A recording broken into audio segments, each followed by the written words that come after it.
So this Pooh Shiesty Gucci Mane situation. So let's just get into it. Pooh Shiesty and Big 30 were among 9 people federally charged with kidnapping and armed robbery of 3 music professionals, including Atlanta rapper Gucci Mane at a Dallas recording studio. So let's just talk about the situation.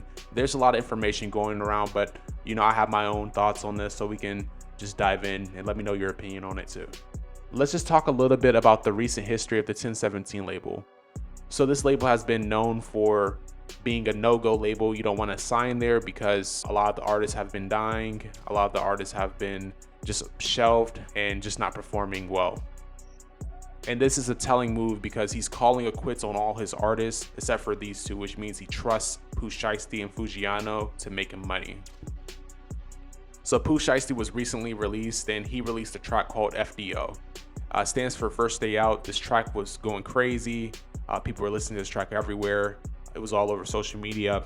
And as the owner of the record label and Pooh Shiesty's masters, Gucci Mane had to be happy with the success of FDO and upcoming releases of new albums that Pooh Shiesty was going to release underneath the label. If you guys don't know anything about the music industry, when you sign to a label, usually there's a stipulation with the contract where you have to release a certain number of albums to be let go of your contract. And with Pooh Shiesty spending a long time in prison, he could have used that time to make some albums, mixtapes to fill out his contract obligations. But no, he's in jail, not doing anything. So when he finally got out, he released the FDO track, of course, and he realized, man, I'm hot. Like I'm blowing up. I don't really need Gucci Mane. So he tried to get out of his contract. So apparently they met up at the studio in Dallas, and Gucci Mane and Pooh Shiesty, they agreed to talk privately. Mind you, Pooh Shiesty is on probation right now, so he shouldn't even be at the studio, but that's besides the point. So Pooh Shiesty and Gucci Mane agreed to talk privately, and Pooh Shiesty handed him a contract release form and asked Gucci Mane, or told Gucci Mane, to sign it. Gucci Mane refused, of course. Pooh Shiesty then pulled out an AK style pistol and forced Gucci Mane to sign the paperwork to release him from the contract at gunpoint. And while that was happening, Pooh Shiesty's affiliates were robbing Gucci Mane's affiliates of jewelry, cash, and other high value items. Apparently, one person was pushed onto the couch and had his wallet and jewelry stolen. Another had his Rolex watch stolen and a Louis Vuitton bag. So the reports show Big 30, who's another Memphis rapper, was blocking the door, preventing victims from leaving, while others carried out the robbery. Apparently, Pooh Shiesty's dad was there too. Reports show that he allegedly helped plan and execute the federal kidnapping. If that's not crazy enough, after the robbery, people in Pooh Shiesty's camp began posting the stolen items on their social media. So if everyone's found guilty for this, all 9 of them could be facing life in prison.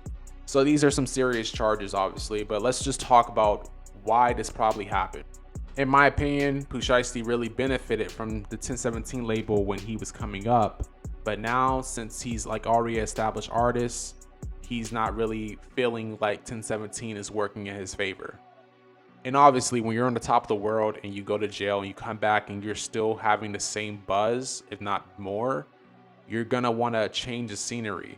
I guess he didn't like the splits. He didn't like the old contract. He didn't even want to negotiate the contract. He just wanted out.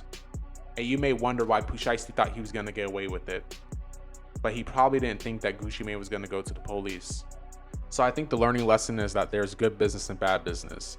If you came out and you were cold as ice and you were signed to 1017, you probably would have no issue being signed to the label.